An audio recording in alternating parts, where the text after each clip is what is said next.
I'm Charlie Melcher. Welcome back to the Future of Storytelling podcast. Today's revisited episode is a conversation I had with Scott Harrison, the founder and CEO of Charity Water.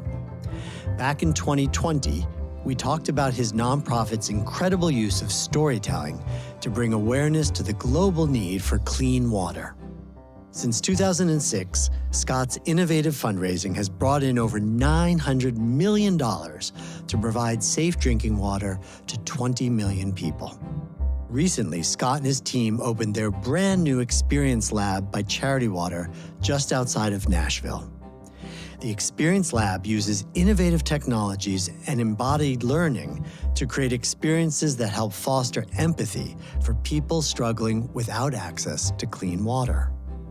For example, in the Water Walk, you pick up a 40-pound jerry can and walk with a young Ugandan girl, Esther, on her daily trek to retrieve water via an immersive video experience. Later, in a VR piece, you get to see and celebrate with Esther and her family as they receive access to clean water. Scott and his team continue to use storytelling in creative ways to bring awareness and support for this important cause. Please join me in revisiting my conversation with Scott Harrison.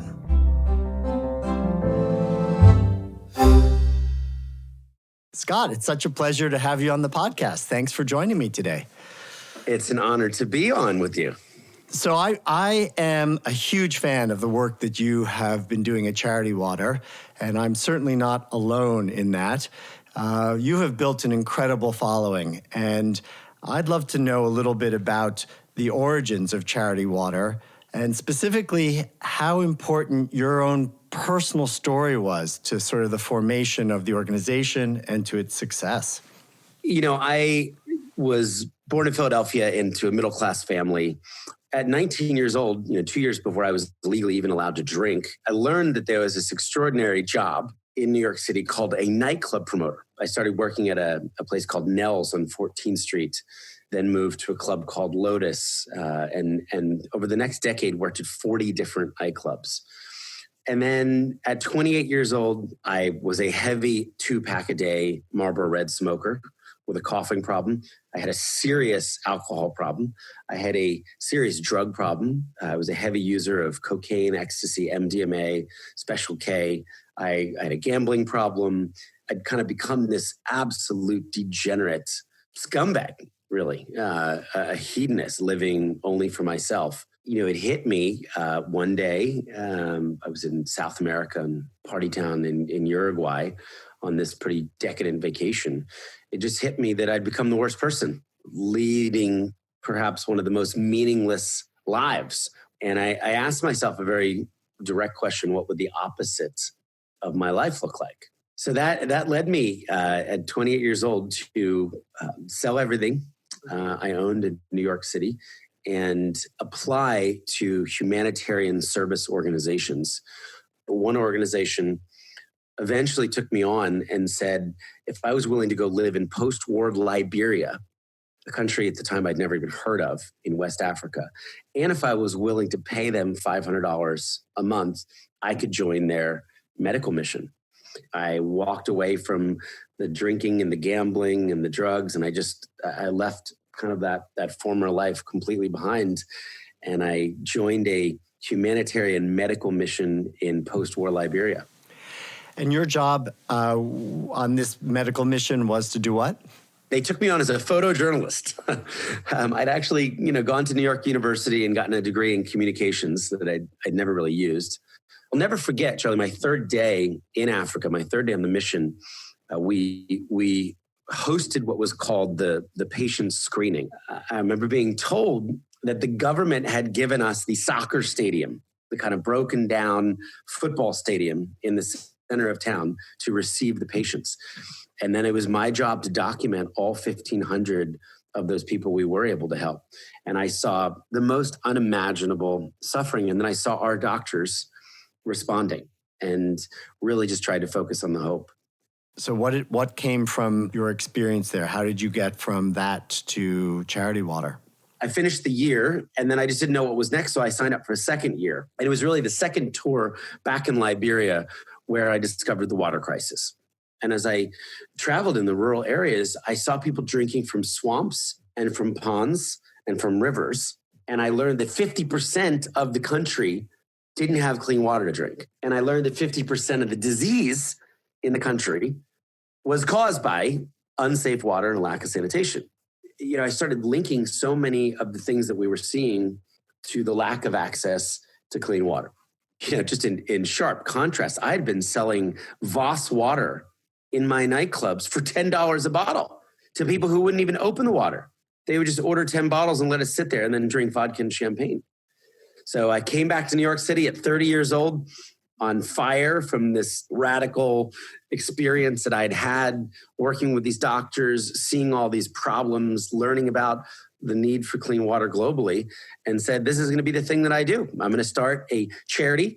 I'm going to call it Charity Water, and I'm going to try to build a global movement to bring this basic need to everybody on the planet. And boy, have you done it. It's incredible what you've built. And I'm just curious. So first of all, share so that our audience understands, how many people have you been able to provide clean water to date?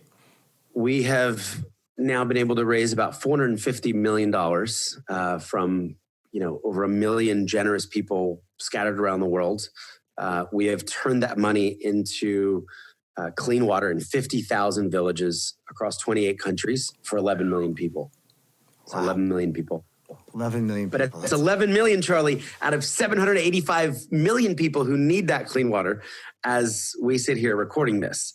So, 1/70th or so of the problem. Certainly a dent, and certainly it matters for the 11 million people that were helped, but so much more work to be done. Okay, so now I want to ask you about, since I come from this perspective of storytelling, I found myself on social media not too long ago, and all of a sudden I get served this ad, and it's a charity water ad, and I click on it, and next thing I know, it's been like 20 minutes, and I've been watching this incredible story, your story, in what feels more like a documentary film. First of all, how did you do that? How did you get me to spend 20 minutes sitting there watching something I normally don't spend 15 seconds doing? And how successful has that video been for you? That video, which is 20 minutes, and you're right, it now has, 35 or 40 million views, and has raised a lot of awareness and money for the organization. Kind of starts with my story, but then it moves on to many other stories. So I almost go as maybe the narrator to then the guide, as other people join Charity Water and other people contribute their unique gifts or talent or money to build it into a movement. Right. Well, you certainly have a very attuned radar to what is a powerful story that's going to move people to action. So many nonprofits and NGOs are doing really incredible work, but they're often not the world's best storytellers. They kind of miss the ability to let people know what they're doing, to communicate in a way that's human and that resonates. All too often, in fact, they focus just on the numbers or just on the science, and they don't realize that that's not what's connecting to people's hearts, and it's not motivating people's donations or actions. You seem to have a real intuitive sense of finding the stories that will move people.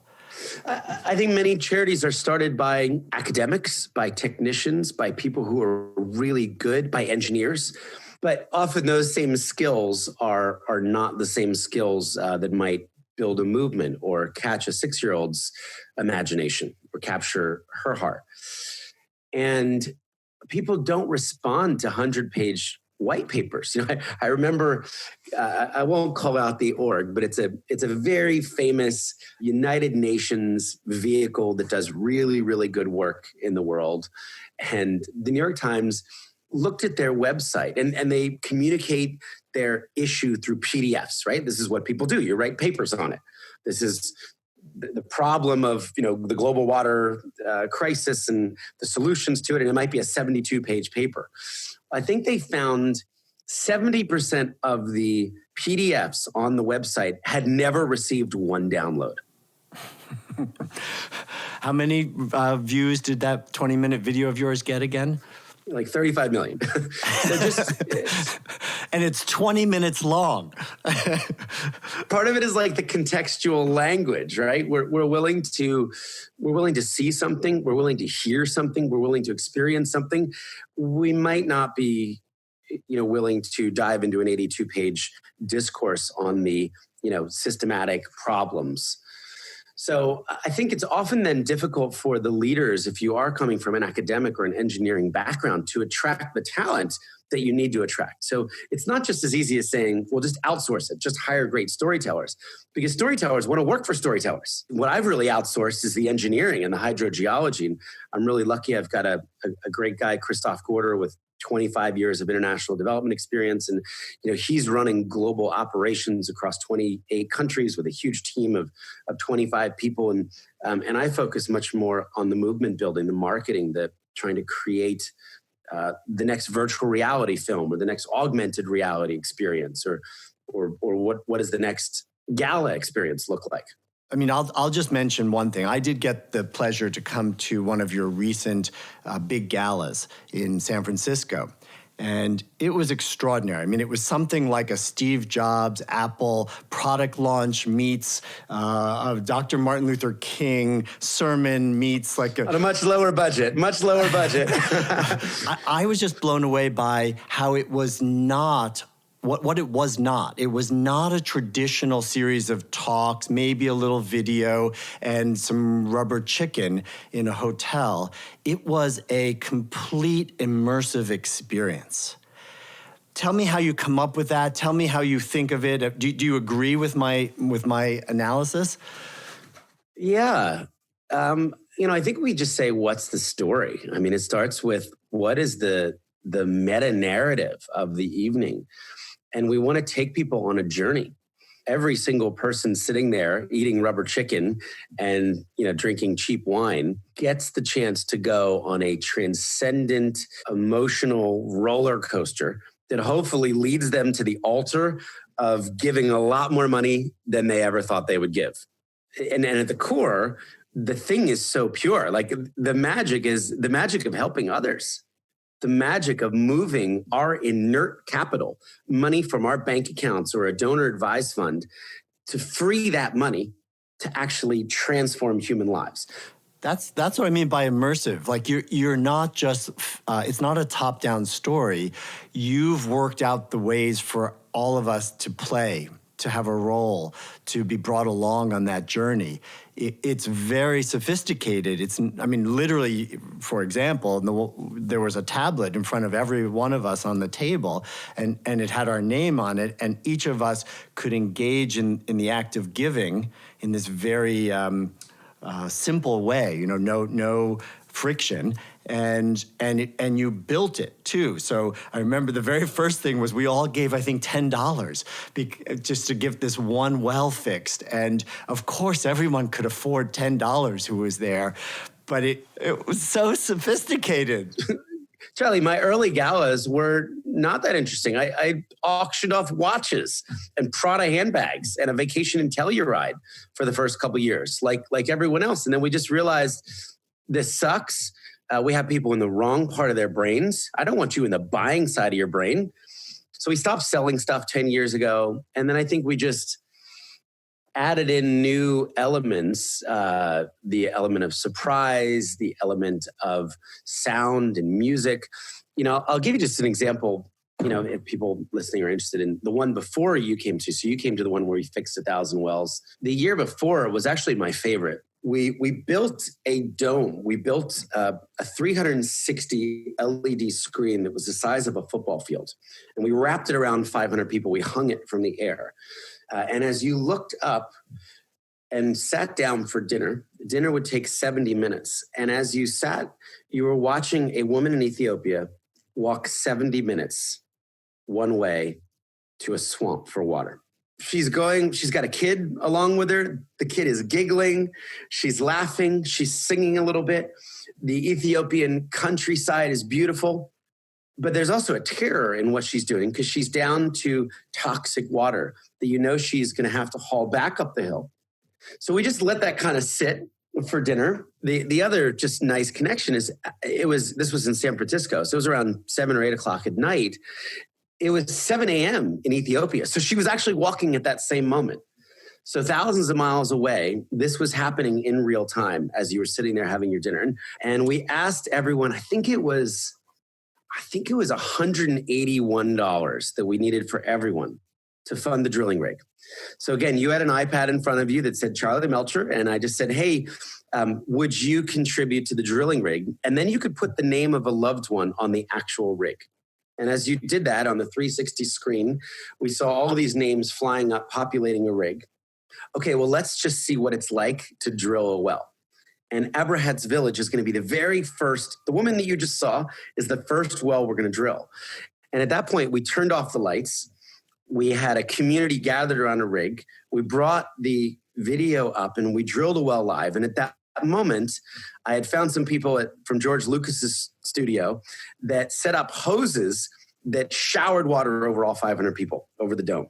So you're there and literally the water is falling from the sky.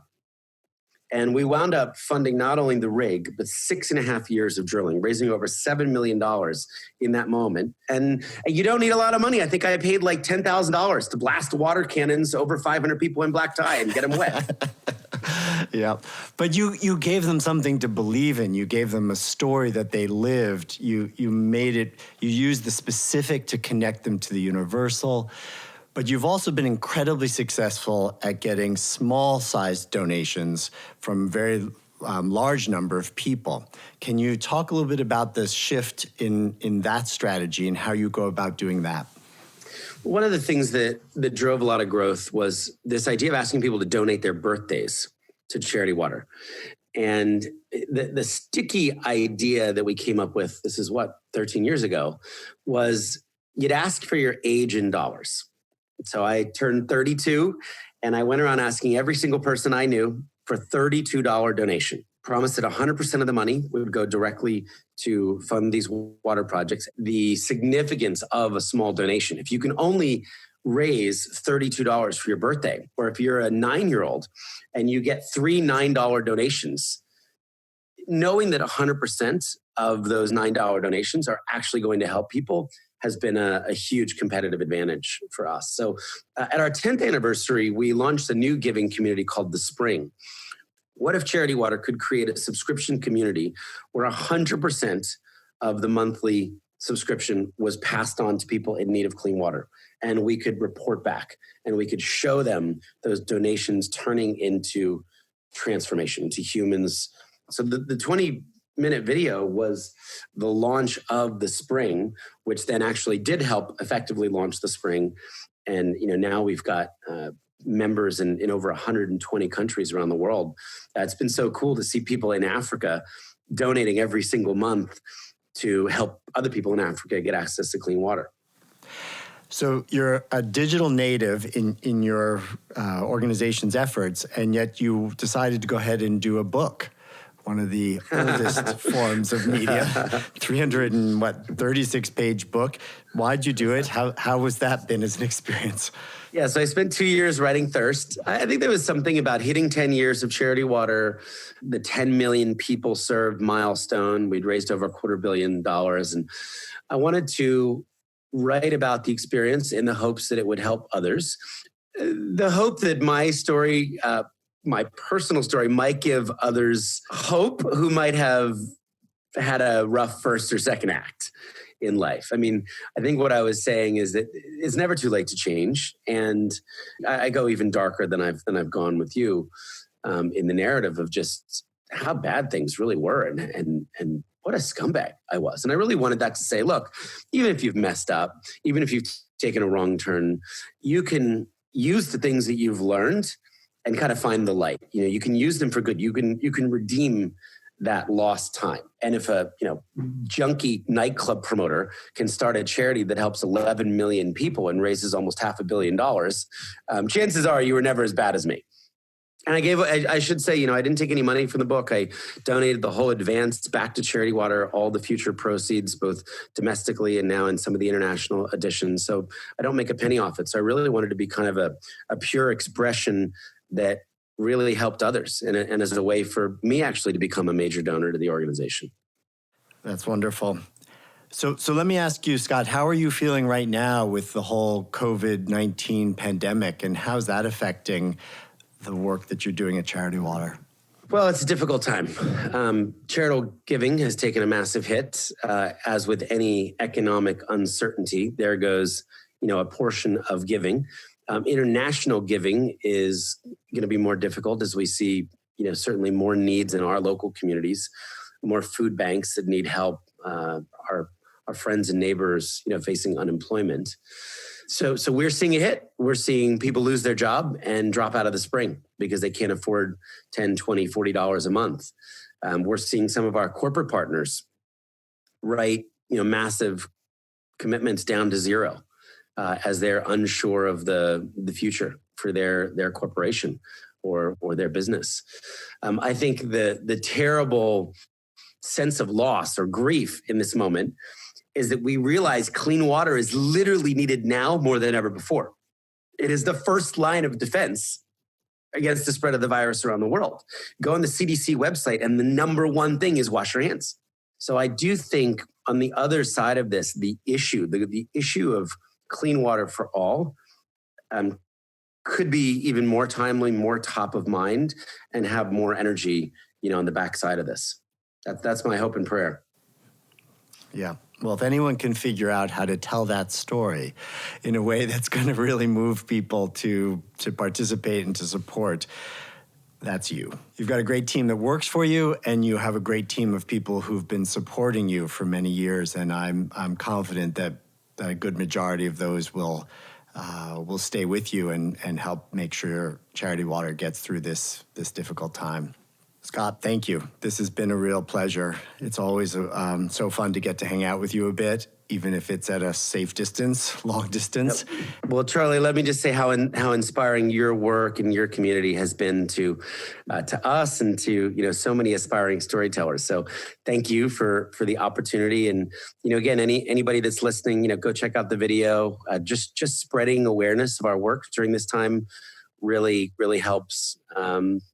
Even if you can't give, go to thespring.com and just learn a little more about the issue. And again, please do support those local charities that need you now more than ever. Thank you for being here with me today. And thank you for the work you do. Thanks for the opportunity. I'm Charlie Melcher, and this has been the Future of Storytelling podcast. Thanks for joining me. At FoST, we believe that telling better stories helps us to create a better future. To become part of our active community, check out our website at FoST.org. There you can subscribe to our free monthly newsletter, FoST in Thought, and find more episodes of this podcast. The FoST podcast is produced by Melcher Media in collaboration with our talented production partners, Charts and Leisure. I hope to see you again soon for another deep dive into the world of storytelling. Until then, please be safe, stay strong, and story on.